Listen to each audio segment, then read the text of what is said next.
만일 땅에 있는 우리의 장막집이 무너지면 하나님께서 지으신 집 곧 손으로 지은 것이 아니요 하늘에 있는 영원한 집이 우리에게 있는 줄 아느니라. 아멘.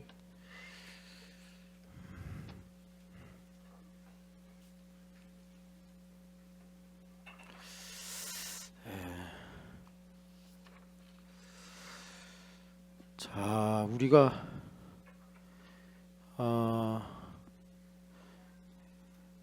여기 보면은 하늘에 있는 장막집 그리고 땅에 있는 장막집 그리고 하늘에 있는 영원한 집, 이 두 개가 있는데, 사실은 이제 장막집이 무너지면서 하늘에 있는 영원한 집이 입혀진다라는 말씀입니다. 그래서 3절에 보면 이렇게 입음은 우리가 벗은 자들로 발견되지 않으려 함이라라고 말씀하세요. 우리가 그 1, 2부 때 꿈 이야기를 들었는데, 그러니까 성령 세례의 말씀을 전한 겁니다. 우리가 교회가 되어서 몸으로 산다라는 것은 하나님께서, 여러분 이걸 좀 이해를 얼마나 하시는지 모르겠어요. 율법을 주시고 성전을 하나님께서 주셔서 그 성전의 통치 안에 살면 율법을 지켜지게 하신 것입니다. 구약이 그래요. 그래서 성전의 통치 아래 산다는 게 가나안에 산다는 겁니다.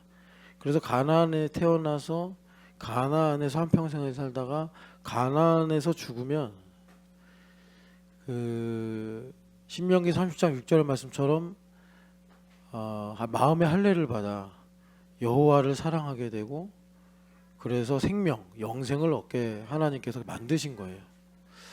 그러니까 이제 영생을 얻는 건 하나님의 계명을 지키고 사는 거죠.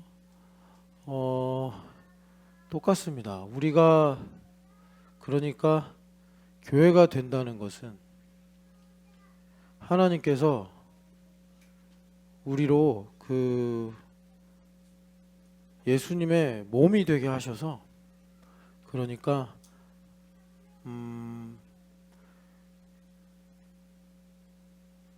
예수님을 아는 지식을 얻게 하시고, 그리고 예수님과 하나가 되게 하신 일을 우리에게 이루어 주신 거예요. 이걸 어떻게? 그러니까 그 일은요, 우리의 노력이나 우리의 수고로 안 돼요. 그러니까 성령 하나님을 선물로 부어 주신 거거든요. 그래서 성령 하나님께서 내 안에 계셔서 나의 인격을 성령의 법으로 사로잡으시면, 지배하시면, 그러니까 내가 예언을 하게 되고, 그리고 환상을 보게 되고, 꿈을 꾼다.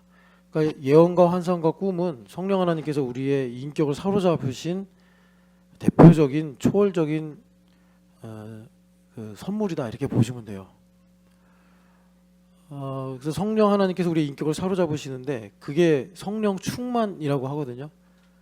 성령 하나님으로 충만하면 슬픈 일이 있는데 내가 슬퍼함에 끌려가지 않고, 죄와 사망의 몸에 끌려가지 않고, 법에 끌려가지 않고 생명의 법으로 끌려가서 기쁨을 가지게 되는 거예요. 그래서 바울 사도가 육으로는 죄의 법을, 마음으로는 하나님의 법을 섬기는구나, 이걸 알고 감사한다 그랬어요. 왜냐하면 이제 선택할 수 있으니까. 그래서 성령 하나님께서 나를 사로잡으셔서 이제 나를 다스리시는 일이 계속 이렇게 지속이 돼야 되잖아요. 그 지속되게 하신 것이 구약에서 성전의 지배 아래 있게 하셨듯이 교회의 몸이 되게 하신 일이란 말이에요. 여러분 이해가 되십니까? 히브리서를 잘 읽어보면은 은혜를 헛되이 받지 말라 그랬는데 은혜를 헛되이 받잖아요.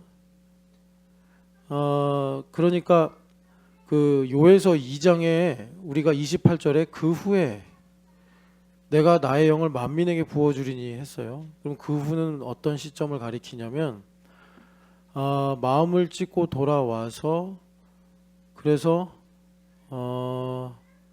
그 하나님의 긍휼을 입는 거예요. 그래가지고 그 이른 비와 늦은 비의 은혜를 받는 겁니다.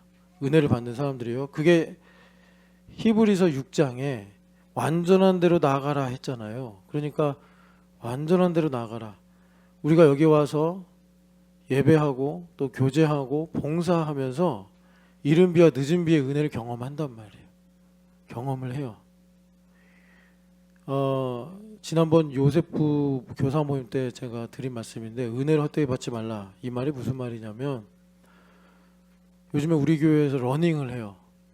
그냥 흔하디 흔한 소재를 갖고 얘기하는 거예요. 그러면 러닝을 하면서 좋아하는 건요, 사실 교회라는 바운더리 안에서 하기 때문에 예수님 때문에 좋아하는 거예요. 내가 달리기를 잘하고 내가 지금 러닝을 할 필요가 있기 때문에 러닝을 좋아하는 것이기도 하지만, 영적인 배경으로 보면 예수님 때문에 좋아하는 거예요.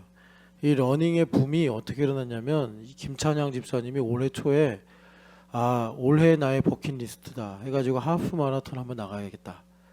그래서 김찬양 집사님이 소수 몇 명, 한 3-4명 모았어요. 우리 하프 마라톤 한번 나가봅시다. 그랬는데 그게 뭐 날씨 이유로 그 행사하는 단체의 사정으로 연기된 거예요. 그래서 9월에 하게 됐는데, 그러면서 입소문을 타면서 뭐 몇 명이 나도 하고 싶다, 너도 하고 싶다 해가지고 조금 이제 새가 커진 거예요. 그래서 요즘에 뭐 정경철 집사님도 뭐 하프 마라톤 나간다고 그러고, 뭐 요즘에 진짜 이거는 통일보다 어려운 일일 것 같은데, 정은정 집사님도 하프 마라톤이 아니구나, 10km 마라톤 나갈까 말까 생각 중이고 그러고 있어요. 그러니까 이게 마라톤을 좋아해서죠. 예, 이게 건강의 이제 목적도 있고 하지만, 그 이면에는 이제 그 예수님이라는 영적 배경이 있다는 거예요. 그래서 은혜를 헛되이 받지 말라는 건 뭐냐면, 반드시 이제 하나님께서 우리에게 예수님으로 말미암아 러닝을 좋아했다라는 것을 신앙 고백이라는 반석으로 주시기 위해서 연단을 하십니다. 연단을 하시는 거예요. 그래서 바울 사도가 고린도 후서 지금 5장 읽었는데 6장을 보면은, 그래서 선택할 수 있는 기회를 주십니다. 선택할 수 있는 기회를 주시는 거예요. 그때 내가 예수님 때문에 라는 선택을 하면 그것이 나의 신앙 고백이 되고 반석이 되고, 그래서 거기도 이제 중요한 것이, 선택을 할 때 고린도후서 6장 보니까 의의 무기를 좌우에 가진다 이래요. 그러니까 의의 무기를 좌우에 가진다는 거는, 아구리 보니까 가난해도 시험에 들 수 있고 부유해도 시험에 들 수 있어요. 가난할 때도 전신갑주를 입어야 되고 부유할 때도 전신갑주를 입어야 되는 거예요. 그래서 의의 무기를 좌우에 갖는다. 이건 뭐냐면, 우리 아이들이 이번에 양구 가서 토성을 보고 왔는데, 여러분 우리가 거룩의 초격차 했는데, 이 빛의 초격차는 밤에 나타나죠. 낮에는 뭐 초격차 할 필요가 없어요. 화나니까. 그러니까 어두운 밤에, 그러니까 고린도후서 6장 한 장 넘겨보시면 어두운 밤에 뭐예요? 여기 보면은 많이 견디는 것, 환난, 궁핍, 고난, 매맞음, 갇힘. 그러니까 나에게 손해를 볼 수 있는 상황이죠. 내가 원하지 않거나 내가 싫어하는 거예요. 그럴 때 자천하여 내가 하나님께 동의를 드리고 선택을 하는 거예요. 그럴 때 하나님께서 복음의 능력으로 의의 무기를 좌우에 가지게 하셔서, 어린아이 같이 영광은 좋은 거고 욕됨은 나쁜 거고, 악한 이름은 틀린 거고 아름다운 이름은 좋은 것이고, 유명한 건 원하는 것이고 무명한 건 싫은 것이고, 죽은 자 같이 되는 것은 저주를 받은 것이고, 징계를 받는 자 같은 것은 그래서 죽임을 당하지 않는 것은 복을 받는 것이고, 근심을 받는 것은 나쁜 것이고, 기뻐하는 것은 좋은 것이고, 이렇게 이분법적으로 사는 게 아니라, 영광에도 예수님 계시고 욕됨으로 예수님 계시고, 악한 이름에도 예수님 계시고 아름다운 이름으로 예수님 계셔서, 우리가 복음의 능력으로 내가 사는 것이 아니요 그리스도께서 사시는 것이라, 이 복음의 증언을 우리가 하고 살게 된다. 이것입니다. 그래야지 우리가 이제 하나님의 일을 감당한다. 그래서 쭉 나가면 다 그런 얘기예요. 그래서 마음을 넓히라, 11절부터 13절, 마음을 넓히라, 레마를 들으라는 거예요. 마음이 좁아져요. 너희들이 좁아진 거 아니냐. 너희도 마음을 넓혀라. 이게 마음을 넓혀라는 거는 이제 유대인적인 표현인데, 귀를 크게 열어서 레마를 들어라 이 말이에요. 그래서 솔로몬에게 하나님께서 지혜를 주실 때 넓은 마음을 주셨다 그래요. 예. 그런데 마음이 좁아져요. 왜 좁아지죠? 14절부터 18절에 우상 때문에 그래. 우상 때문에. 왜 양다리 걸치냐? 왜 그리스도와 벨리알, 어둠과 빛, 의와 불법 왜 양다리 걸치고 있냐? 왜 하나님 거라고 그러면서 입술로는 하나님 거라고 그러면서 마음으로는 네 거라고 그러냐? 봐라, 하나님의 성전과 16절 보면 우상이 어찌 일치되리요? 그럴 수 없지 않냐? 지금 하나님께서 우리를 성전이라고 하는 게 뭐냐? 내가 그들 가운데 두루 행하며 그러고 있는데 너희가 지금 입술로는 하나님 겁니다. 하나님 뜻대로 살겠습니다. 그러면서 너희들 속은 어떠냐? 마음에 안 들고 힘들고 속상하고 부끄럽고 두려운 일이 생기면 내 겁니다. 그러면서 너희들 지금 마음이 좁아지고 있지 않냐? 그러기 때문에 너희가 7장 1절에 보면은 육과 영의 온갖 더러운 것으로 자신을 깨끗하게 하여 하나님의 성전임을 믿고 그렇게 마음을 넓혀 마음으로 우리를 영접하라. 이렇게 쭉 이제 바울 사도가 영적인 차원으로 우리의 마음에 대해서 말씀하고 이제 있는 것입니다. 그래서 성령 세례를 교회 됨으로 항상 성 있게 유지시켜 주시는 거예요. 그래서 성령 세례가 우리에게 임하면 하이엔드라고 할 수 있는 꿈의 영역까지 하나님께서 지배하고 다스리신다. 꿈까지. 그러니까 꿈은요, 사실 꿈으로 나타나는 나의 생각이나 감정이나 내 속에 있는 어떤 실체는 내가 의식을 갖고선 도저히 접근할 수 없기 때문에 성령 하나님께서 거기까지 나를 성찰하게 하시고 나를 꿈에서조차, 그러니까 어떻게 보면 엄태호의 본질은 엄태호의 꿈의 세계에 있는 거예요. 뒤틀린 욕망들, 좌절된 어떤 아픔들, 그런 게 다 저기 밑에 욥기에도 나오는 것처럼 저 깊은 심연의 리워야단으로 있는 거예요. 그래서 의식으로는 우리가 이제 예수님께서 말씀하신 음식법으로 말씀하신 건데 너희들이 입술로는 하나님을 공경한다. 그러니까 우리가 이성으로 하나님 공경하는 거예요. 바울도 이것 때문에 되게 로마서 7장에서 괴로워하잖아요. 내가 말이야 지금 이 마음으로는 하나님을 위해 살고 싶은데 뭐가 있는지 모르겠는데 반대로 가고 있어. 이게 뭐예요? 내 깊은 곳에 불만족, 두려움 막 이런 게 있는 거예요. 그런데 성령 하나님께서 사로잡으셔서 나의 이제 복심을 변화시키셔가지고 그러니까 내 꿈의 세계까지, 꿈의 차원까지 정말 하나님을 사랑하고 또 내 꿈의 세계까지 평안으로, 내 꿈의 세계까지 기쁨으로 바꾸시는 거예요. 예, 그래서 죄인을 가정 전제하에서 말하면 배에서 나오는 것이 나를 더럽게 하는데, 그죠? 배에서 나오는 게 나를 더럽게 한다 그랬잖아요. 그러니까 내 마음에서 나오는 게 나를 더럽게 하는 거라고. 입으로 들어가는 게 나를 더럽게 하는 게 아니라 여기서 나오는 게 나를 더럽게 하는데 이제 말씀이 나를 사로잡고 성령 세례로 나를 사로잡으시면 어떻게 돼요? 배에서 생수의 강이 흘러나가는 거예요. 자, 김창환 집사님이 회사에서 너무 피곤해. 근데 하나님께서 성령 세례로 사로잡으셔서 충만하게 하시면 피곤한데 기도하러 나오는 거예요. 왜? 뱃속에 기도하는 김찬양만 있어. 욕심쟁이 김찬양, 뭐 두려운 김찬양 이런 게 없고 뱃속이 경건해져서 소망의 김찬양밖에 없어. 그러니까 되게 힘들어. 너무 피곤한데 주님께서 부르시니까 뭐 주님께서 잠도 주시죠. 근데 어떨 땐 부르시면 이상하게 어디서부터 힘이 오는지 몰라가지고 막 주님 앞에 캠퍼스 살려달라고 기도하고 이런 힘이 나오는 거예요. 그런데 우리가 그렇지 않으면 입술로는 하나님을 공경해요. 이게 육체 할례를 받는 상황인데 그런데 마음으로 하나님께 멀어. 그럼 어떻게 되는 거예요? 예배 시간 좋은 거예요. 잘 자라 우리 아가 이러는 거예요. 잘 자라 잘 자라. 이게 나의 본질인 거예요. 그래서 1, 2부 때 드린 말씀은 되게 더운가 봐요. 에어컨 좀 세게 트세요. 막 선풍기 하는 사람 아니 부채질 하시는 분이 많네. 더운가 봐요. 여튼간에 그래서 1, 2부 때는 그 얘기를 한 거다. 꿈까지 하나님 사로잡으신다. 그래서 내 마음의 깊은 곳까지 성령 하나님께서 변화시켜 주신다. 그래야 우리가 교회됨으로 하나님의 뜻이 이루어지는 복된 삶을 살 수 있다 말씀이고, 오늘 여기 5장 1절 말씀은 여러분 이건 우리가 어떤 세계관을 갖잖아요. 뭐 가진 사람이나 못 가진 사람이나 공부를 잘하는 사람이나 못하는 사람이나 다 자기만의 고견을 갖고 있습니다. 세계관이에요. 근데 이 세계관이 무엇이든지 간에 뭐 여러분들 중에 반기독교적이고 비기독교적인 세계관을 좋아하실 분이 계시겠어요. 근데 이제 나름 다 자신의 성격대로 세계관을 갖고 계신데 그 세계관에 대전제가 있습니다. 이걸 성경에서 뭐라 그러냐면 지혜라고 그래요. 지혜. 여러분들이 뭘 아셔야 되냐면 여기 말씀대로 우리가 사실 죽어가고 있잖아요. 장막집을 벗어버리고 있단 말이에요 지금.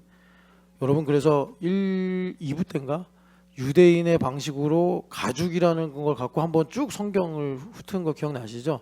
가죽 옷부터 시작해서 가죽 회막, 가죽 두루마리, 우리 마음의 가죽, 여기도 이제 장막집, 가죽, 우리 인생을 텐트, 광야에서 행진할 때 초막을 쳐가지고 초막절이다 주님 그러셨잖아요.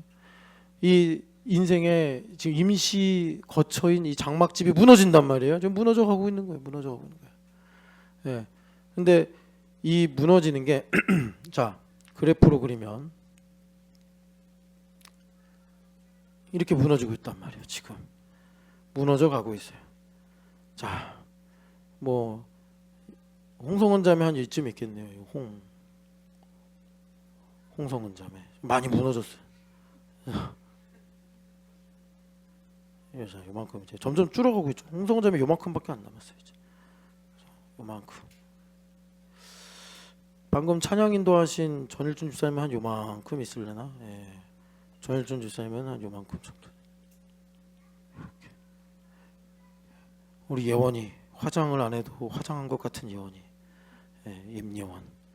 임예원은 장막집이 아직 많이 남았어요. 와, 예원이 장막집이 이렇게 많이 남았어요. 자, 근데 여기서 이제 역전이 있죠. 이쪽 측면도 있다는 거예요. 요면. 자, 그러니까 홍성은 자매는 그러니까 요만큼밖에 안 남았는데 지금 지금 요만큼 장막지 요만큼 남았어요. 홍성은 자매. 근데 이제 하나님의 영원한 집은 이만큼 이제 생긴 거예요. 이만큼. 오, 점점 더 많아지겠죠. 예원이는요 아직 뭐 요만큼 있어요. 하나님 영원한 지 요만큼. 예. 그리고 이제 자기는 이제 이거 육신의 장막집은 아직 많이 남았고 이렇게 가는 거예요. 요게 되게 중요합니다. 예. 우리의 시간이 이렇게 가고 있다는 거, 우리의 삶이 이렇게 진행되고 있다는 거. 그러니까 지나간 시간은 사라진 게 아닌 거예요. 지나간 시간은 기억에선 흐릿해졌을지 모르지만 하나님 나라에는 다 기록이 되고 있다.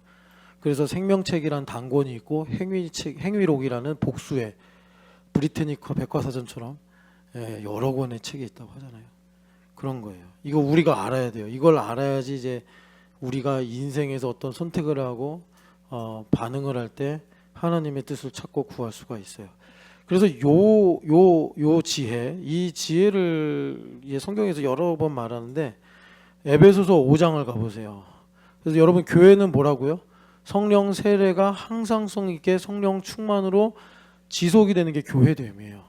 그래서 내가 성령을 소멸하면 신호가 오는 거예요. 제자됨 12일 하는데 뭐 10시 넘었더니 피곤해서 안 할래요. 막 그래요. 그럼 뭐예요? 지금 손가락이 막 자해를 하는 거예요. 난 손가락 하기 싫어. 막 이러면서 지금. 제발 좀 그러지 마요. 말도 안 되는 얘기 좀 하지 마요. 말도 안 되는 얘기를 하니까 리더도 말을 안 하는 거예요. 여러분 요즘 다 제정신이시죠? 제자됨 12일을 해요. 형제들 다 회사 갔다가 평균이 뭐 막 12시 들어와. 그러면 어떡해요? 뭐 회사에서 7시에 줌 틀어놓고 제자됨 할 수는 없잖아요. 그러면 어쨌든 제일 약하고 가난한 사람을 기준으로 삼으라고 그랬으니까 제일 늦게 퇴근하신 분하고 함께 하는 거 아닙니까? 정 너무 안 돼서 어떤 공동체는 새벽에 한대. 새벽에. 밤에는 도저히 시간이 안 되니까 형제들 공동체 같은 경우에. 근데 이제 이분이 공동체 중에 하나야. 손이라고 합시다. 손. 이 팔인데 자 10시 하겠습니다. 전 못해요. 이게 말이 지금 제정신이니까 말이 안 된다는 거 본인이 알죠? 내가 말도 안 되는 얘기를 하고 살고 있구나. 그 무슨 말이에요? 제 오른팔이 갑자기 머리가 싫다고 막 그 무슨 공포 영화에 나오는 것처럼 팔만 뚝 떨어져가지고 막 돌아다니는 거야. 그 가끔 공포 영화에 그런 거 있대. 막 팔만 막 걸어다녀. 얼마나 무서워요. 그래서 또 주일에는 턱 붙어가지고 막 움직이고, 그리고 또 이제 주중에는 가끔 툭 떨어져가지고 막 돌아다니고. 네, 귀신의 집도 아니고. 자, 그래서 여러분, 교회는 뭐냐? 성령 세례로 인하여 이 성령 충만함이 지속이 되는 건데, 그러니까 이게 이제 뚝 떨어져 나왔다는 거는 진짜 뭐 그분이 출교당했다 이게 아니라 성령이 소멸됐다 이거죠. 그래서 좀 자기 생각이 강해진 거예요. 자기 생각이 강해진 거예요. 그러니까 이런 걸 통해서 내가 지금 성령을 소멸하는 큰 죄를 지었구나. 여러분, 우리가 교회됨 40일 10번째 하면서 처음에 위치를 떠난 죄, 질서를 망각하는 죄, 그 잘못된 질서 가운데 있는 거예요. 질서가 없는 건 없어요. 질서를 망각해서 엉뚱한 질서에 가는, 죽음의 질서, 저주의 질서 가운데 있는 거예요. 그다음에 육으로 사는 죄. 그리고 여러분, 이게 잘 안 와닿으시나 본데 영으로 살지 않은 죄가 제일 커요. 영으로 살지 않은 죄가. 그러니까 이게 제일 본질이에요. 지금으로서는 교회에 있는 사람들에게 있어서. 그러니까 예수님도 그러셨잖아요. 인자를 말로 거역하면 사함을 받을 수 있어. 근데 영을 모욕하고 거역하면 안 돼. 그건 사함을 못 받아. 주님 그러시는 거예요. 그러니까 우리가 교회가 돼서 내가 이제 그 교회 몸으로 사는 게 영으로 사는 리얼리티거든요. 영으로 산다는 게 뭐 우리 영이 갑자기 육체를 떠나가지고 무슨 이상한 그런 게 아니라 교회가 되면서 영으로 살아가는 리얼리티를 보는 건데, 그래서 5장 16절 읽어보겠습니다. 세월을 아끼라 때가 악하니라 말씀하는 거예요. 아멘. 그러니까 지혜가 뭐예요? 이게 여러분 여기 각주 달렸잖아요. 각주에 뭐래요? 기회를 사라. 기회를 사라. 무슨 기회를 사는 거예요? 하늘에 있는 요 부분, 지금 여러분 요 부분 사라는 거예요. 예수님께서 이 부분 사라는 거예요. 뭘 가지고요? 요거 가지고. 이건 어차피 줄어드니까 모래시계처럼 줄어든다고. 규훈아, 이 벌써 6학년이야. 아니 벌써 6학년. 너 저렇게 성원이만 할 때 올라왔지 않냐. 근데 벌써 6학년이야. 성원아, 규훈이 누나 존경스럽지? 왜 웃어? 존경스러워야 돼. 너가 볼 때는 대단한 뭐라 그럴까, 그 삶을 가지고 계신 분이야. 대청봉도 올라갔지, 천왕봉도 올라갔지. 정말 이 한국의 산이라면 산, 해변이란 해변 다 다녔단 말이야. 그런 역사를 갖고 계신다고. 옆에 정찬현 형 멋있어 보여, 우스워 보여? 멋있어 보이지? 멋있는 형이야. 정찬 너무 좋아? 저렇게 멋있다는 얘기를 좋아하네. 멋있다고 얘기 좀 많이 해줘. 우리 찬현이 보면 저렇게 이거 뭐야, 왜 다윗왕에 설교도 오나. 자, 줄어가고 있다고요. 우리 인생은 줄어가고 있어요. 줄어갈 때 뭐 하라는 거예요? 그냥 소비하지 말고 하늘에 있는 장막집을 사라 말씀하시는 거예요. 이게 지혜예요. 뭐 여러분 뭐 어디에다 투자할까? 뭐 이게 지혜입니까? 여러분 어디에다 땅을 사놓을까? 이게 지혜입니까? 그거 어차피 새하늘 새 땅 오면 다 녹아 없어집니다. 여러분 하늘나라 집을 사시기를 축복합니다. 근데 여러분 중요한 건 저번에도 말씀드렸지만 하늘에 내 보화를 쌓아두라. 이것은 내세의 복을 받으라 이게 아니라 내세에도 영생을 받고 현세에도 100배를 받으리라 하신 주님의 말씀이라는 거 기억하시고, 자, 요 지혜가 뭐냐? 누가복음 16장을 보세요. 누가복음 16장 보면 예수님께서 참 그 지혜를 좋아하셨잖아요. 뭐 자신의 이름이 지혜시니까 지혜가 지혜를 좋아하시죠. 그래서 지혜를 많이 말씀하셨는데 그 지혜 중에 진짜 이 지혜는 여러분 꼭 가져야 돼요. 16장 8절 말씀, 주인이 이 옳지 않은 청지기가 이를 지혜롭게 하였으므로 칭찬하였으니 이 세대의 아들들이 자기 시대에 있어서 빛의 아들들보다 더 지혜로움이라. 아멘. 이게 이제 우리가 다른 말로 불의한 청지기라고 그러죠. 옳지 않은 청지기, 불의한 청지기의 지혜. 그러니까 불의한 청지기가 지금 요 시간이 얼마 안 남았어요. 요 시간이. 이제 쫓겨나겠구나. 그게 이제 우리로 말하면 뭐예요? 죽을 날이 얼마 남았구나. 전도서의 말씀으로 보면 뭐예요? 야, 이제 아무 낙이 없고 공고하다고 할 날이 이제 얼마 안 남았구나. 예. 엄태우 이제 47이구나. 아우, 김경찬 형제가 막 러닝 하거든요. 그러면 기본이 5분 20초예요. 부러워. 김경찬.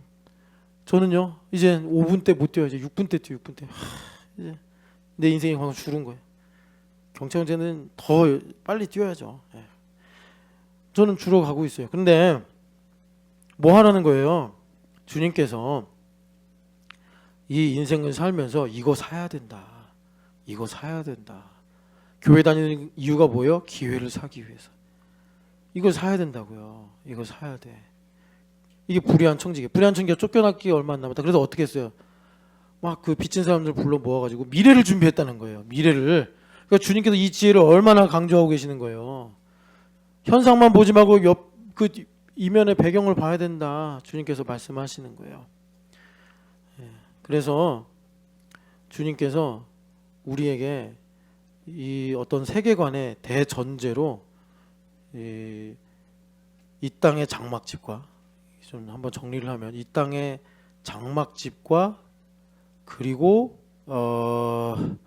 하늘에 있는 영원한 집, 하늘집이라고 하죠. 영원한 집, 땅의 집과 영원한 집을 우리 왜 안 써져 갑자기? 이거를 우리가 동시에 봐야 되는 거예요. 동시에.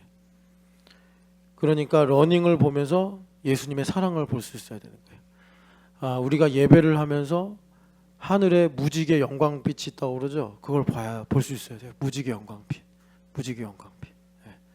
그러니까 무지개 영광의 광채가 있는 건 여러분 다 이제 성경을 많이 읽어서 아시겠지만 이 광채가 이제 계시록에 보니까 비밀이 하나 벗겨지는데 예수님의 보좌 위에 이렇게 아우라처럼 무지개가 있다는 거예요. 그걸 주님께서 얼마나 그 노아의 홍수 이후에 극진히 사랑을 보여주셨는지 그 무지개로 언약을 주셨잖아요. 내가 그래서 택한 자들을 한 사람도 잃어버리기 전까지 이 세계를 악의 어려서부터 생각이 자기중심적이고 악하기만 한 이 인간들을 내가 낮과 밤, 더위와 추위가 반복되는 상황을 통해서 내가 섭리해서 그 균형을 잃지 않게 해가지고 구원하겠다라는 하나님의 그 보좌의 영광을 이제 무지개로 하나님 싹 보여주신 거예요. 무지개로.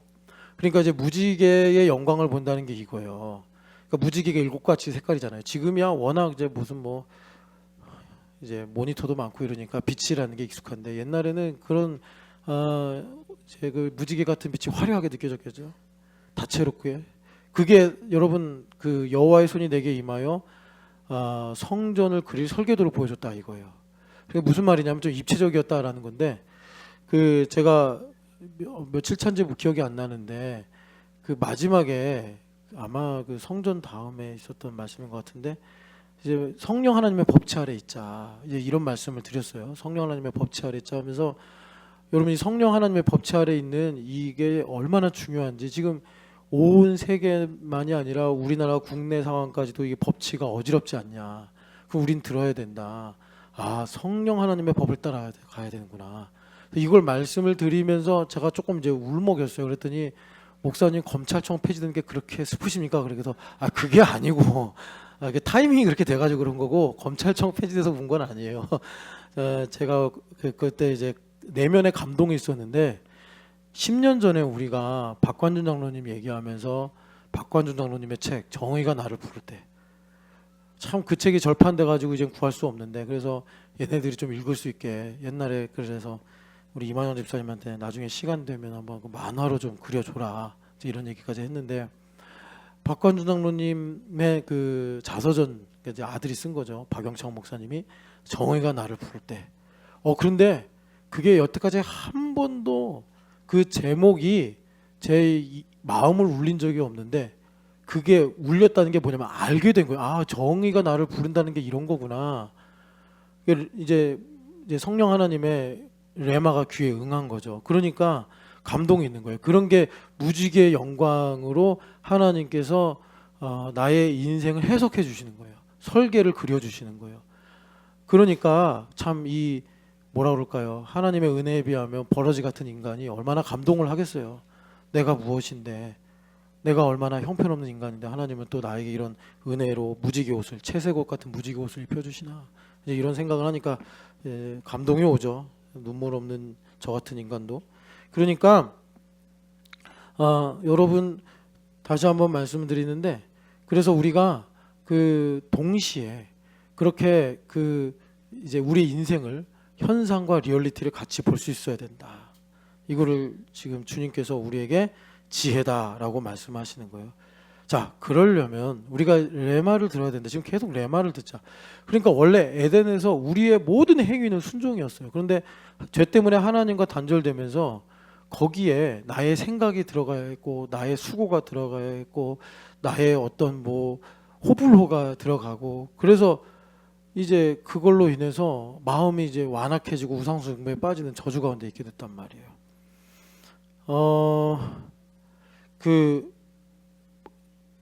갈라디아서를 보시면 여러분 1장 6절에 한번 가볼까요? 갈라디아서 1장 6절을 보시면,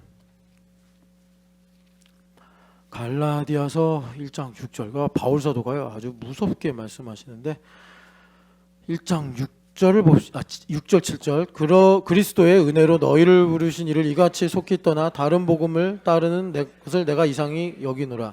다른 복음은 없나니 다만 어떤 사람들이 너희를 교란하여 그리스도의 복음을 변하게 하려 함이라. 아멘. 그래서 바울 사도가 여러분 그 BC 안디옥에서 어떻게 설교했는지 사도행전을 참고하시면 이 말씀이 더 이해가 깊어지실 텐데, 이 갈라디아 교인들이 다른 복음을 따르기 시작했다라는 거예요. 그래서 8절에 보면은 하늘에서 온 천사라도 다른 복음을 전하면 저주를 받으리라 말씀하는 거예요. 그래서 다른 복음이 뭔가, 갈라디아서를 쭉 읽어보면은 내가 어떤 은혜를 받기 위해, 믿음을 갖기 위해, 믿음이 성장되기 위해 노력하는 거예요. 그래서 할례 문제 나오는 거예요. 야, 그 갈라디아 성도들이 그러는 거예요. 예수님을 믿었는데 왜 이렇게 힘들지, 어렵지, 문제가 해결이 안 되지? 너희들이 할례를 안 받아서 그래. 다른 복음을 누가 전한 거예요. 그래가지고 이것 때문에 갈라디아 교인들이 막 흔들리니까 바울 사도가 다른 복음을 전하면 천사라도 저주를 받아 하면서 아주 강력하게 지금 말씀하시는데, 그럴 만한 이유가 있어요. 이거는 무슨 그러니까 바울 사도 말고 다른 사람이 복음을 전해서 시기 질투로 이러는 게 아니라 정말 바울 사도가 이건 매우 심각한 문제다 해서 그런데, 왜냐하면 그게 작은 누룩이더라도 다른 복음이 들어가 버리면요, 결과로 가서는 아무것도 믿지 않았던 게 될 수 있을 만큼 그렇게 뒤집어 버려요, 다른 복음의 문제가. 그래서 바울 사도가 이런 모든 법리를 아시니까 정말 천사가 들을 텐데도 천사 찍소리도 못하게, 그러니까 천사는 그럴 리가 없잖아요. 자유의지라는 게 인간처럼 없으니까. 그러니까 천사라도 저주를 받으리라, 이렇게까지 멀쩡히 있는 천사까지도 소환을 해서 다른 복음에 대한 경계를 하는 거예요. 그런데 여러분, 안타깝게도 그 데살로니가 후서와 요한일서를 보면은 불법의 비밀이 활동하고 있다 그러잖아요. 불법이 뭐겠어요? 다른 복음의 문제예요. 그래서 2000년이 지난 지금 우리 안에는 다른 복음이 다소간에 있어요. 그래서 여러분, 우리 교회에 와서 신앙생활 하면은 왜 이렇게 말씀을 들으면서 정말 내 안에 여러 가지 문제들이 있는지 드러나는 거예요. 그래서 여기 보면은 2장 1절에, 2장에 보면 14년 후에 내가 바나바와 함께 디도를 데리고 예루살렘에 올라갔는데, 여러분 디도도 디모데처럼 헬라인입니다. 근데 디모데는 아버지만 헬라인이고 디도는 부모 양쪽이 다 헬라인인 사람이에요. 근데 아시겠지만 디모데는 할례를 베풀었고, 디도는 2절 3절 읽어보겠습니다. 계시를 따라 올라가 내가 이방 가운데서 전파하는 복음을 그들에게 제시하되, 유력한 자들에게 사사로이 한 것은 내가 다름질하는 것이나 다름질한 것이 헛되지 않게 하려 함이라. 그러나 나와 함께 있는 헬라인 디도까지도 억지로 할례를 받게 하지 아니하였으니. 아멘. 왜냐하면 가만히 들어온 거짓 형제들 때문이라 라고 말씀하세요. 그러니까 디도도 할례를 받으면 유리한 점이 있었을 거예요. 그런데 그것이 이런 거짓 형제들의 어떤 비난, 오해까지 의식을 해서 인본적으로 할례를 디도에게 베푸는 경우, 그것이 아무리 선한 동기라고 포장을 할지라도 결과적으로는 디도가 듣고 믿어지는, 순종으로 살아가지는 게 되는 자유에 있어서 나중에 심각한 장애물이 될 수 있기 때문에 디도에게, 그래서 안 했다. 디모데는 하게 하고 디도는 안 했다. 그러니까 이 당장 이 상황으로 보면 예루살렘에 있었던 일이에요. 예루살렘은 유대 그리스도인들이 많잖아요. 그러니까 디도 보면 딱 머리 색깔이나 눈이나 이목구비가 헬라인이에요. 그러니까는 다들 기독교인, 교회 안에 있어도 저 사람 할례 받았나? 라는 눈총이 있어요. 그러니까는 디도는 약간 차별도 받고 부정하다는 느낌을 받는 거예요. 그런데 그런 상황에서 바울 사도가 그 당장의 어떤 상황에 따라, 야 디도 너 할례 받아라. 그 뭐 할례 받으면 뭐 문제 생기겠냐? 해서 타협을 해서 절충해서 할례를 받을 수 있게 할 수 있는데 억지로 안 받겠다. 왜? 그래서 디도가 아주 작은 양이라도 사람의 눈을 의식해서 내가 이렇게 행동하는 게 뭔가 유리하구나 라는 것이 조금만 떨어져도 나중에 디도가 뭐 크레타 섬에서도 이렇게 목회하고 그랬잖아요. 디도서가 그 배경인데 그런 가운데서 다른 복음에 끌려가 가지고, 그러니까 대마처럼 세상을 사랑하게 된다든지 그런 문제가 생길 수 있기 때문에 바울 사도가 매우 민감하게 할례를 베풀지 않았다. 그런데 디모데는 했단 말이에요. 여러분 이걸 잘 기억하세요. 그리고 2장에 또 보면은 무슨 문제가 나오냐면 여기 베드로 선생님 이야기가 나오는데, 자 11절 같이 읽어보죠. 게바가 안디옥에 이르렀을 때에 책망받을 일이 있기로 내가 그를 대면하여 책망하였노라. 그러니까 게바 뭐 여기 이제 영어식으로 쓰여진 거니까 사실 게바 선배님 이라셔야 되는데 뭐 우리나라 같이 역사적인 전통이 있어야지 그런 이제 뭐 표현이 가능하잖아요. 근데 여기는 그런 게 없어서 그냥 게바가 이런 건데, 게바 선생님, 게바 선배님이죠. 근데 그 바울 사도는 서열로 보면 13번째인데 아니 그 1순위 사도 1순위인 게바를 책망했다는 거예요. 왜 이런가 봤더니 사실은 이 사도들보다 더 사도이신 야고보 선생님이 있는데 이분이 예수님 바로 아래 동생이에요. 야고보서를 쓰신 분인데 아주 훌륭한 분이에요. 성경에 대한 깊은 영감 있는 분인데 이분이 안디옥 교회에 사람들을 보낸 거예요. 그분들도 크리스찬이겠죠. 그래서 그분들 유대 그리스도인들이 야고보에게 배운 사람들이에요. 그러니까 매우 유대적이겠죠. 근데 게바가 안디옥에 있을 때인데, 그리고 바울 사도는 안디옥 교회 부목사였을 시절이에요. 바나바 형님이 불러가지고 바나바 형님하고 같이 열심히 섬기던 때예요. 근데 게바 선생님이 그러니까 베드로죠. 베드로가 밥을 먹다가 안디옥 교회 교인들하고 밥을 먹다가 예루살렘에서 야고보가 보낸 유대인들이 오고 있습니다. 소식을 듣고서 아마 게바 베드로 수준이면은 뭐라고 그러면서 막 이렇게 소란하게 식사를 마무리한 게 아니라 바울 사도가 딱 볼 때 읽힐 정도로 지금 야고보에게서 유대인들이 온다는 소식을 듣고 베드로 사도가 저렇게 식사를 속히 마무리 짓고 자기가 이방인과 먹지 않았다라는 것을 이렇게 드러내려고 하는구나 이러고 있는 거예요. 성빈이 돌아다니지 말고 가만히 앉아있어. 성빈이 너 싫은 소리 하면 그렇게 눈 내리 까는 거 아니야. 눈 예쁘게 뜨. 그렇지. 자, 그래서 여기 보면은 그렇게 외식에 유혹이 돼서, 그래서 바울 선생님이 베드로 선배 하고서 당신이 14절입니다. 유대인으로서 이방인을 따르고 유대인답게 살지 않으면서, 그러니까 이제 복음의 자유로 인해서 당신도 이렇게 참 이 복음의 자유를 누리면서 우째 억지로 이방인들을 유대인답게 살려 하느냐. 이게 무슨 말이죠? 그러니까 상당히 베드로 선생님을 존중한 거예요. 그러니까 베드로 선생님이 여러분 그 사도 중에 사도 아닙니까? 영적 영향력이 크단 말이에요. 근데 당신이 지금 아무도 보지 않았겠다고 생각하지만 당신의 이런 마음의 이런 외식으로 인해서 지금 안디옥 교회에 일파만파로 율법적 경향이 퍼져 이 교회에 당신이 지금 설교하러 왔고 집회하러 왔는데 당신이 전하는 말씀과 이 어떤 그 사역의 영향력으로 안디옥 교회가 지금 이방인의 최초 교회인데 이게 율법적 교양이 누룩처럼 오염이 돼가지고 듣고 믿음이라는 당신도 알고 있는 이 복음의 자유가 훼손될 거 아닙니까? 아주 민감하게 바울 사도를 베드로 사도를 바울 사도가 이제 책망을 하셨다.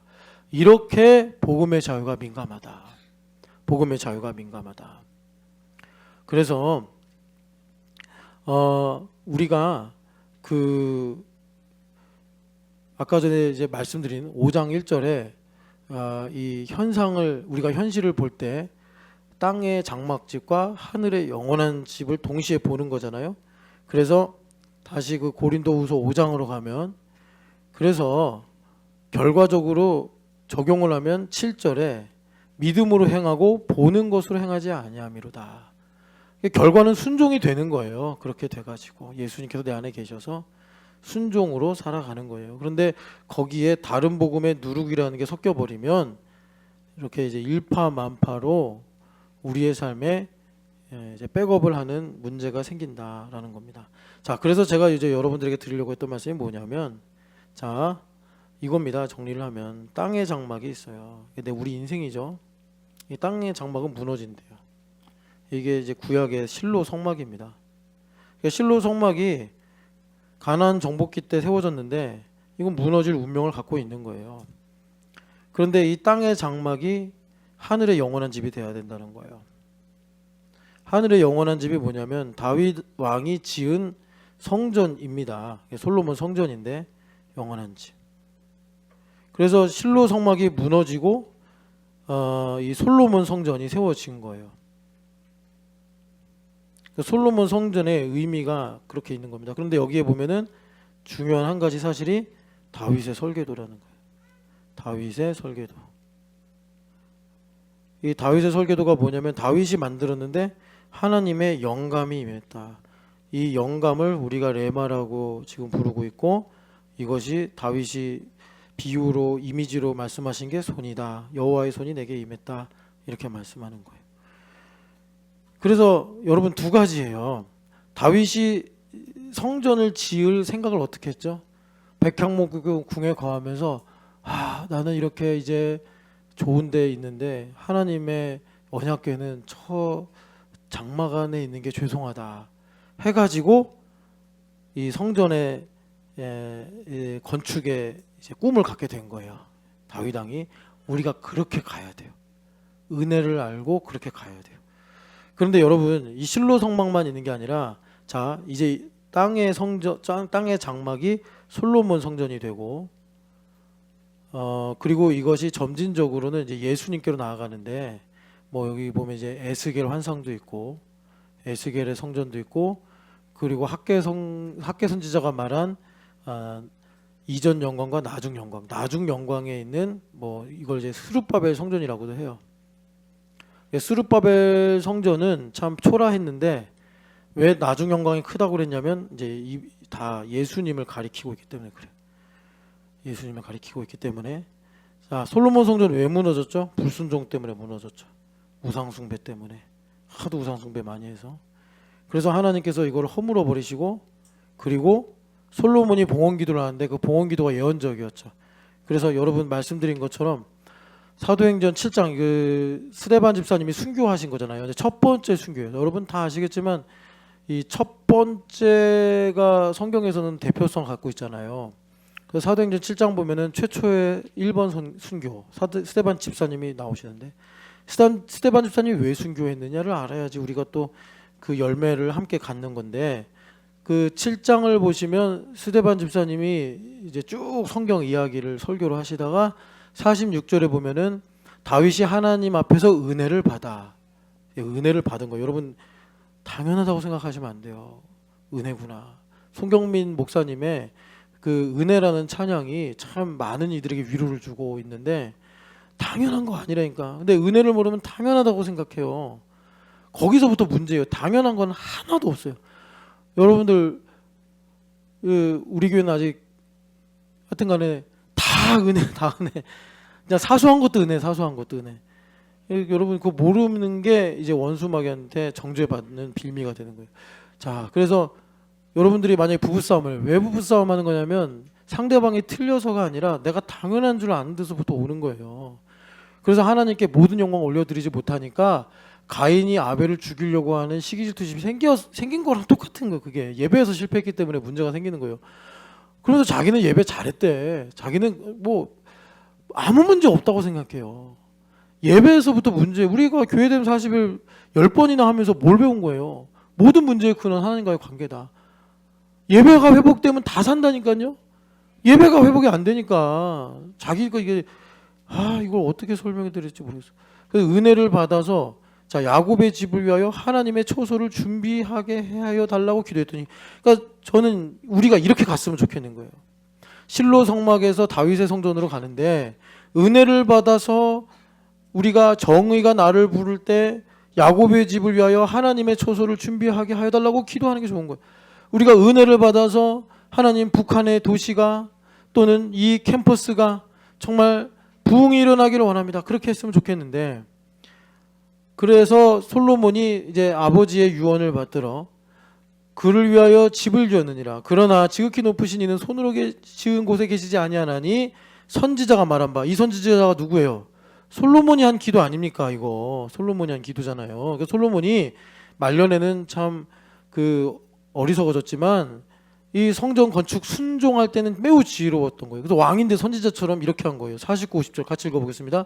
주께서 이르시되 하늘은 나의 보좌요 땅은 나의 발등상이니 너희가 나를 위하여 무슨 집을 짓겠으며 나의 안식할 처소가 어디냐? 이 모든 것이 다 내 손으로 지은 것이 아니냐 함과 같으니라. 아멘. 솔로몬 왕이 이제 하나님께 봉헌 기도를 하면서 하늘은 나의 보좌요 땅은 나의 발등상이니 사람이 지은 이 집이 이 건물이 어떻게 하나님의 처소가 됩니까? 예언을 한 거예요. 그래서 이 예언대로 이스라엘 백성들이 불순종하니까 솔로몬 성전 회파되고 예수님의 성전을 가리키는 스룹바벨 성전, 에스겔의 성전 환상 이게 보인 거예요. 자, 그래서 여기 스데반 집사님이 뭐라고 하시는 거예요? 이렇게 주님께서 우리에게 프로그레시브 페이스를 주시려고 하는데 실로 성막에서 그러니까 땅의 장막으로 사는 신나리에서 하늘의 영원한 집에 예수님과 하나 되어 살 신나리로 하나님께서 프로그레스 하시려고 하는데 신나리 자매가 목이 곧고 마음과 귀에 할례를 받지 못하면 성령 하나님을 거스른다고. 땅의 일에만 관심을 갖는다고. 땅의 일로만 관심을 가져. 이게 우리의 이 스데반 집사님의 증언이에요. 그래서 성령 하나님은 여러분 이제 우리에게 하나의 고민이 좀 풀어지는 건데, 복음과 현실 사이에서 하늘에서 내가 구원받고 상급받고 뭐 천국의 아름다운 성에 살고 그건 좋아. 근데 이 땅의 문제는 어떻게 되냐는 거예요. 뭐 기복주의로 가야 되는 건지 아니면 그냥 내가 이 땅과 다 절연하고 그냥 교회에서 예배만 하고 기도만 하고 사는 걸 받아들여야 되는 건지. 그렇게 돼버리면 직장 생활 왜 해야 되고, 내가 현실에서 뭐 월세 내고 전세 내고 이자 갚고 애들 가르치고 뭐 이런 것들은 도대체 내가 어떻게 하나님의 뜻으로 거룩으로 풀지가 우리가 막히잖아요. 그런데 그런 일들이 뭐냐면 현실과 영적인 임재가 하나가 된 게 리얼리티인데, 내가 살아가는 삶이 리얼리티가 돼서 성령 하나님께서 이 삶을 통해서 우리에게 하늘에서 하나님께서 지을, 그러니까는 예수님께서 예배하시는 영원한 집을 우리에게 준비하게 하사 우리가 부활했을 때 달의 영광으로 옷을 입든지 해의 영광으로 옷을 입든지 별의 영광으로 옷을 입든지, 온유야 토성의 영광으로 옷을 입든지. 토성의 영광 입고 싶어? 그래. 그렇게 영광을 입도록 오늘을 살게 하시는 거예요. 그래서 온유가 주말 캠프 가는 게 행복한 거야. 이번에 양구 가서 행복했어? 그래. 석유 파라오 보고 행복했어? 거기 너네 그 주의 걸자. 좋았어? 그래. 가빈이 국토중앙지점에 가서 좀 감동을 받았나요? 그래요. 그게 왜 그러는 거야? 그 현실에 영적인 임재가 있는 거야. 여기 계신 어른들, 선생님들, 부모님들이 기도해 하셔서 너희들이 거기를 간 것이 의미가 있는 거라고. 정유아, 너가 그동안 가기 싫든 가기 좋든 간에 끌려가듯이 갔던 그 모든 곳이 영적인 임재가 있는 거 알아 몰라?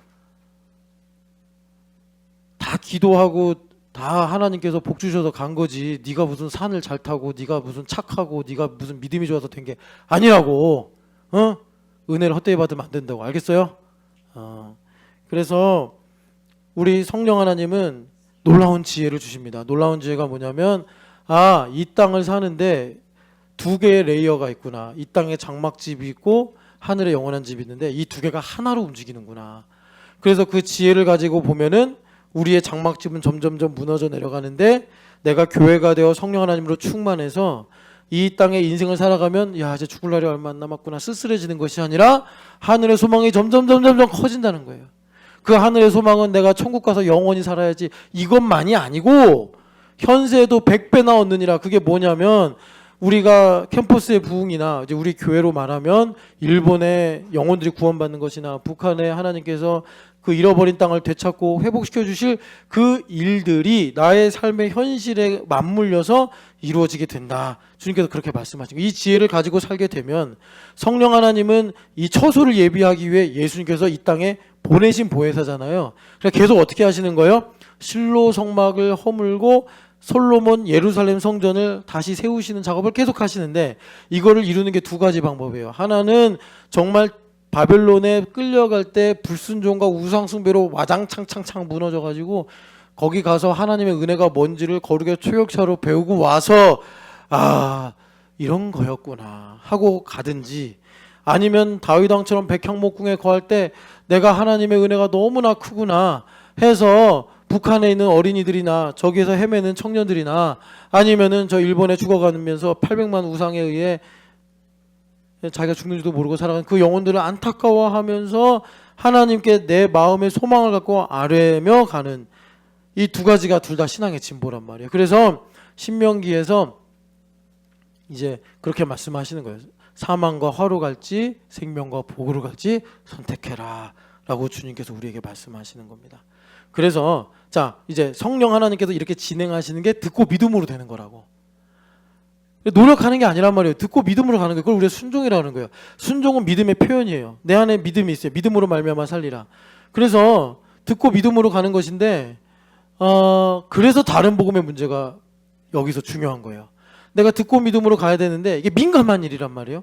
그래서 내가 기도해야지. 그런데 이 다른 복음의 문제 때문에 그러니까 조금만 내가 이제 자기 중심의 생각들이 올라오면 성령 하나님께서 일을 못 하신다고. 그러니까 디도 갖고서 누가 할례를 해라 말라 얘기도 안 했는데 바울 사도께서 공기를 다 읽으시고 디도가 그러면 할례를 받는 게 좋을까 안 받는 게 좋을까? 당장은 지금 유대 그 예루살렘에 있으니까 할례를 받는 게 디도에게 더 유익할 수 있고 많은 사람들이 디도를 인정하게 될 텐데, 그런데 길게 보니까 디도는 헬라인 사역을 해야겠고, 그리고 디도가 그렇게 헬라인들에게 이방인들에게 자유의 복음을 전해야 되는데 이것이 디도에게 작은 조각으로 들어가서 이것 때문에 디도가 헬라인들을 차별하고, 이것 때문에 디도가 자기의 어떤 열심으로 자기의 노력으로 목회를 하면 이 고린도 도시와 같은 치열한 영적 전쟁이 있는 가운데서는 디도가 시험에 들겠구나. 그러면 디도가 당장은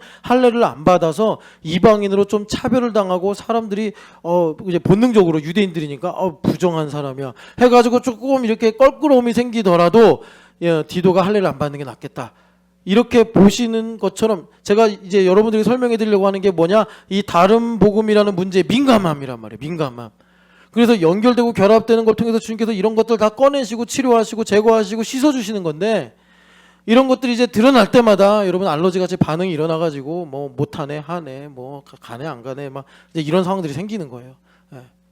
그리고 여러분들이 반드시 하나 확실하게 알아야 될 건, 내일 우리가 하나님 나라를 가지고 제자됨 시비를 할 텐데, 여러분 하나님 나라는 그러니까 내 개인으로 보면은 죽고 사는 거예요. 거듭난다고 예수님 말씀하셨잖아요. 그러니까 이런 거 만들지 마세요. 당장은 안 되는데 언젠가는 될 거야. 아니에요. 그거 아니라고. 그게 네덜란드에서 온 잘못된 생각인데, already but not yet 이러니까 언젠간 될 건데 당장은 안 돼. 이거 아니에요. 이미 됐어요. 이미 돼서 지금 내가 새롭게 시작을 하는 거라고. 그럼 새로 시작해야 되니까 안 될 때는 어떻게 해야 돼요? 회개하는 거지. 그런데 언젠간 될 건데 지금은 안 된대. 난 이렇게 이제 적용을 하는 거예요. 그러니까 회개도 안 해. 언젠간 될 거래.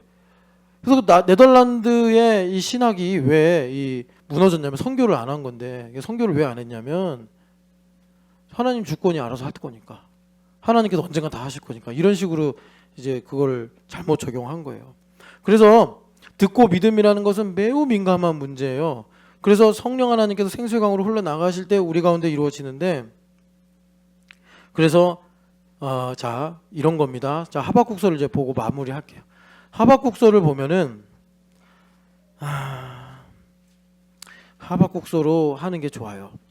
하박국서랑 미가서랑 좀 오버랩이 되는데 중복이 되는 내용인데, 하박국서로 보겠습니다. 하박국서를 보면은 하박국서 2장 1절 같이 읽어보겠습니다. 내가 내 파수하는 곳에 서서 성루에 서리라. 그가 내게 무엇이라 말씀하시는지 기다리고 바라보며 나의 질문에 대하여 어떻게 대답하시는지 보리라 하였더니. 아멘.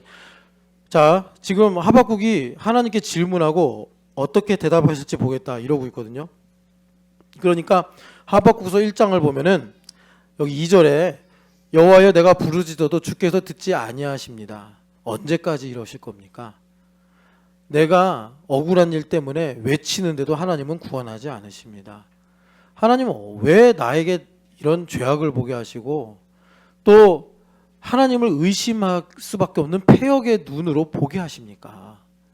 지금 내 눈앞에 부조리와 이해할 수 없는 일들과 고통과 감당할 수 없는 두려움이 앞에 있습니다. 그래서 지금 내 안에 하나님 살아계신 거 맞냐, 하나님 날 사랑하신 거 맞냐라고 변론과 분쟁이 일어나고 있습니다. 이러하오니 하나님, 지금 제가 사망에, 저주에, 두려움에 애워싸임을 당하고 있습니다. 하나님, 이거 어떻게 하실 겁니까? 라고 기도를 하고 2장 1절에 내가 하나님께서 뭐라고 대답하실지 보겠다 이러는 거예요. 그런데 여기 보면은 하박국이 지금 1장 2절부터 4절에서 2절부터 4절에서 하는 말씀이 뭐냐면, 이제 구약의 구도로 보면 실로 성막에서 예루살렘 성전의 일들을 이해하려고 하는 질문이에요. 그러니까 실로 성막의 관점에서 보면은 예루살렘 성전의 일들이 이해가 안 되는 거예요.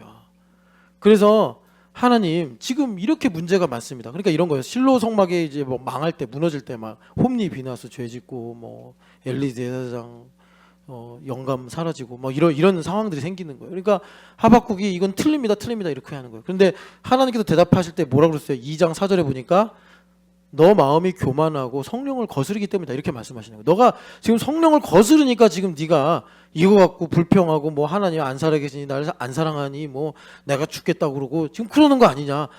그래서 하나님은 자 이겁니다. 우리가 실로 성막에서 예루살렘 성전으로 넘어가는 게 뭐냐면, 내 이해와 나의 어떤 이 생각의 범주를 넘어서는 차원의 일이 나에게 오는데, 그러면 이것이 틀린 것 같고 나를 두렵게 하고 나를 혼란스럽게 만든단 말이에요. 그런데 하나님께서 그걸 통해서 우리에게 뭘 말씀하시냐면, 너가 성령 하나님을 거스르는 문제를 가지고 있다. 하나님은 지금 실로 성막에 계실 분이 아니다. 솔로몬 성전에 계셔야 되고, 나중에 솔로몬 성전이 무너질 때는 솔로몬 성전에 계실 분이 아니다. 예루살렘 성전에 계실 분이 아니라 온 열방에 충만하게 계실 분인데 니들이 지금 하나님을 예루살렘 성전에 가두려고 하고 있지 않냐. 이렇게 가는 거예요. 그래서 우리에게서 하나님께서 계속 의식의 한계를 계속 넓혀 가시는 거예요. 그 넓혀 가시는 게 뭐냐면 14절 같이 읽어보겠습니다. 이는 물이 바다를 덮음과 같이 여호와의 영광을 인정하는 것이 세상에 가득함이라. 아멘, 이거예요. 그러니까 하박국이 기도한 응답은 뭐예요? 하나님 영광을 인정하는 거란 말이에요. 물이 바다를 덮은 것 같이 하나님의 영광을 인정하는 거예요. 그래서 이것이 예루살렘 성전으로 넘어가는 거예요. 그래서 여러분 여기서 중요한 게 3장 2절에 보면은 내가 주에 대한 소문을 듣고 놀랐나이다. 이게 놀랐다라 그러는데 의역을 한 거고, 듣고 들었습니다. 그러니까 여러분 지금 이제 3일 남았는데 우리가 제자됨 12일 하면서 계속 말씀을 듣고 또 듣고, 여러분 간증하는 거는 누가 듣는 거예요? 1번 내가 듣는 거예요. 내가 듣는 거. 그래서 들음이 우리 귀에 충만해지는 거예요. 그렇게 됐더니 이제 그 말씀이 믿어지고 깨달아져서 여기 보면 주의 일을 수년 내에 부응하게 하소서. 여러분 다른 복음의 문제가 얼마나 많이 들어왔는지 제가 이 말은 참 목사님들한테 못해요. 왜냐하면 사이가 안 좋아지니까. 그런데 교회 성장과 부흥을 헷갈리시는데, 부흥은 뭐냐면 하나님 우리에게 부흥을 주소서, 진리의 바람이 불게 하소서, 은혜의 강물이 흘러가게 하소서. 고영원 전도사님이라고 해야 되나? 그분이 만든 부흥 찬양 있잖아요. 부흥이 뭐냐면 말씀이 내 안에서 흥황하는 거예요. 그래서 지금 자신의 이성으로 볼 땐 다 틀렸는데 하나님 말씀이 흥황해서 꿈에서도 나의 인격을 사로잡으시고 환상에서도 나를 사로잡으시고, 내가 이제 일상에서 하나님 말씀에 사로잡혀서 내가 예언을 할 정도로 하나님 말씀이 나를 사로잡으니 어떻게 되는 거예요? 하나님의 영광을 인정하게 된다는 거예요. 내가 하나님의 영광이 없어서 하나님 살아계신 거 맞아? 하나님 가만히 계시면 됩니까? 지금 내가 이렇게 힘든데 하나님 손 놓고 계실 거예요 라고 하박국이 그렇게 기도했는데, 알고 보니까 내 눈이 맹인이었네. 주님께서 열어주시니까 온 열방에 하나님의 영광이 가득한 거예요. 어떻게 일어난 거예요? 주의 말씀을 듣고 들어서 이 말씀이 나의 머리부터 발까지 성령 세례로 교회가 되어서 성령 충만으로 나를 사로잡으니까 말씀이 나를 흥황한 거예요. 말씀이 내 안에서 부흥한 거예요. 그래서 어떤 일이 생기죠? 여러분 아시는 것처럼 18절 같이 3장 18절 읽어보겠습니다. 나는 여호와로 말미암아 즐거워하며 나의 구원의 하나님으로 말미암아 기뻐하리로다. 아멘. 하나님으로 말미암아 기뻐하는 거예요. 소로 인해 기뻐하는 게 아니에요. 양으로 인해 기뻐하는 게 아니에요. 감람나무나 포도나무로 기뻐하는 게 아니에요. 하나님의 말씀이 나를 사로잡는 거예요. 16절 보면은 내가 들었으므로 창자가 흔들리고 입술이 떨렸도다. 하나님 말씀이 나를 사로잡으니까 우리 영이, 마음이 흔들리는 거예요. 내 생각이 바뀌는 거예요. 내 관점이 흔들려서 무너지는 거예요.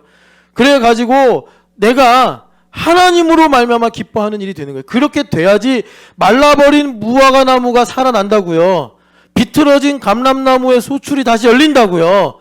무너진 외양간에 소가 생기고 양떼들이 음매하면서 우리에 가득 찬다고요. 하나님을 기뻐해야지. 내 마음에 하나님의 말씀이 부흥이 일어나야 된다는 것입니다. 그래서 주님께서 우리에게 신앙의 진보를 이루어 가시는 거예요. 여러분 이렇게 실로 성전에서 예루살렘 성전으로, 예루살렘 성전에서 예수님 성전으로 여러분 믿음의 진보를 이루시기를 축복합니다. 그 믿음의 진보를 위해서 어떻게 해야 된다고요? 우리가 원더풀 위즈덤, 놀라운 지혜를 가져야 되는데, 그 놀라운 지혜가 뭐죠? 나의 삶의 현실에서 무너지지 않을 영원한 하늘의 장막집이라는 영적 실제, 임재를 봐야 된다. 그래서 여러분 주님께서는 여전히 일하셔서, 그러니까는 이거예요. 현실과 함께 스피리추얼 프레젠스를 본다는 건 뭐냐면, 고린도후서 5장 7절의 말씀처럼 보는 것으로 행하지 않고 믿음으로 행한다. 레마를 듣고 순종한다. 여러분 이 은혜가 있으시기를 축복합니다. 우리 같이 자리에 일어나서